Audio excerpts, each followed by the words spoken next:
Hey, now in this video we're going to be going through how to write a melody with the secrets of Max Martin. Max Martin is an incredible songwriter, written so many great songs, and is so talented at what he does, especially when it comes to melody. If you listen to any of his songs, you will know that the common theme throughout them is how catchy, hooky, repetitive the melody is. And we're going to go about how do we take what he does, implement it into our own songs so we can write incredibly great songs with great hooks. Now, my name's Danny Burl. I'm the founder of Songwriters International. If you're a songwriter who wants to develop their craft, then you're in the right place. If you haven't already, please consider dropping us a subscribe. We've also got a completely free training in the description below where I walk you through my entire process to how I pitch songs, write songs, and monetize my music. So let's jump into this stuff. And you may or may not be familiar with Max Martin, but as I mentioned before, he's an incredible songwriter and he's had a massive influence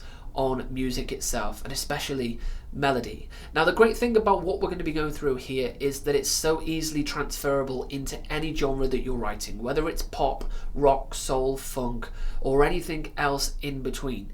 The methods we're using and the fundamentals that we're using can be transferred into any genre, so there's no reason why you can't use it in your music. So what I'm going to first of all do is just mumble out a melody, but I'm going to be using a secret method that I've learned from listening to Max Martin and all of his songs, and then going to break it down what I actually did so you can implement it, and we're going to dissect it to look at it piece by piece. So what we're going to do is we're going to start at a verse, we're then going to go into a pre-chorus, and then we're going to go into a chorus.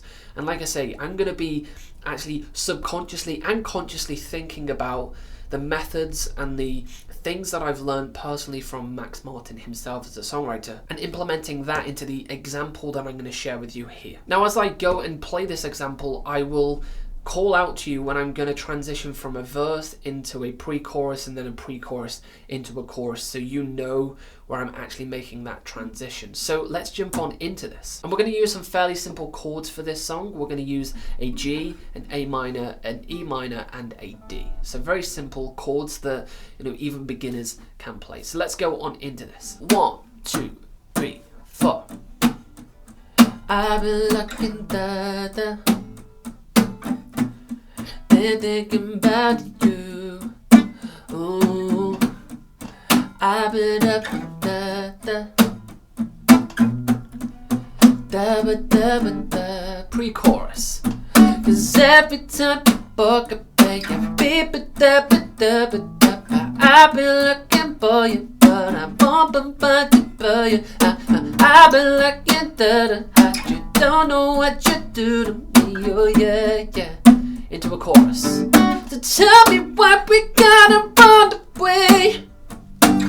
Well, tell me why we gotta feel this way. Oh, tell me why we gotta try so hard. Got you under, hard, got you under,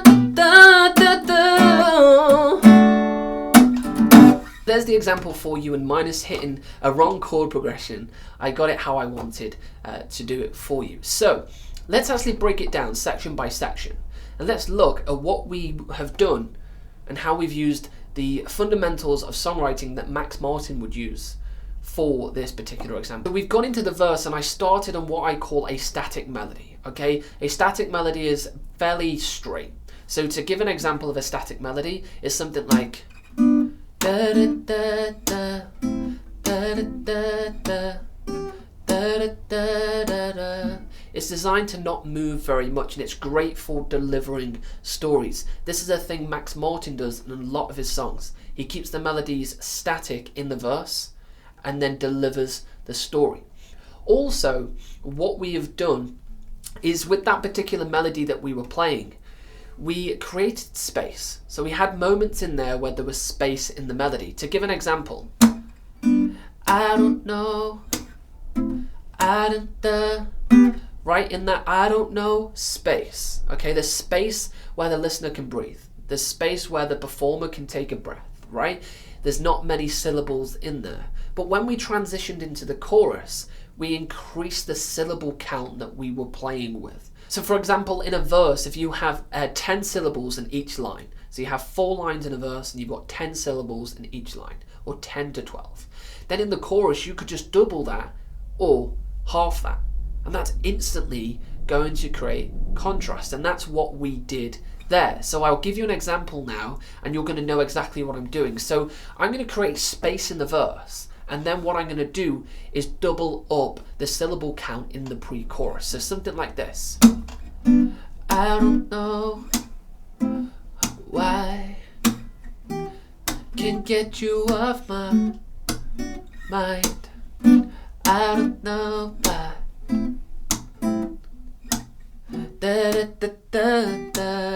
Let's increase them syllables. Cause I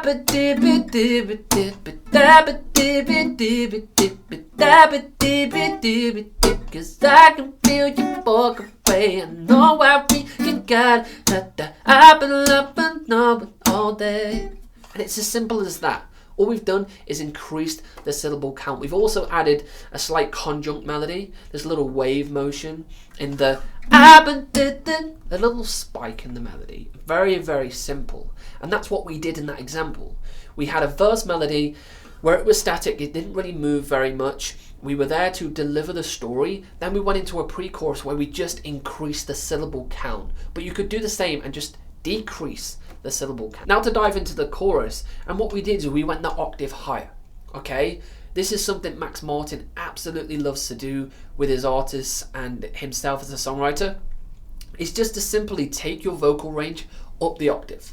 Okay, now if you can't do it as the songwriter yourself, then you would have another artist perform your song. But simply take the octave up and add what we call spikes. The simplest example of a spike is if you saw someone over the other side of the road and you said, hey, right, a sharp spike. Imagine it on a piece of paper and you were drawing it. And you went, hey, like that kind of thing. It would be a disjunct. So to give an example of this in a song, it could be something like, tell me that you want me, cause I know what we can be. I know you got me feeling some type of way. That you want me, cause I don't know way. And then we fall the melody back down. But it's the tell me that you want me, don't know what. And it's a sharp spike in the melody. It works perfect with an increase in octave, and it works perfectly in a chorus for creating hooks. So that is how Max Martin uses these formulas into his songs. Now you can go ahead and implement it into your writing to create sections that are different. Because one of the fundamentals of writing, and especially hook writing when it comes to melodies and repetition, is you want to make sure you can differentiate the sections. So with the example, and you can go back and listen to it, you can clearly define that that section is the verse. You can clearly define that this section is the pre-chorus. You can clearly define this section is the chorus. And you want to have that contrast between your sections. And that's something Max Martin does incredibly, incredibly well. So go ahead, use this in your songwriting. If you've enjoyed the content, don't forget to drop us a subscribe, drop us a comment below. And as I mentioned in that description below this video, there's a free training that you can go ahead and register for, where I walk you through my songwriting process and how to go on and monetize your songs. So you go ahead and you can watch that, and I will see you over on another video.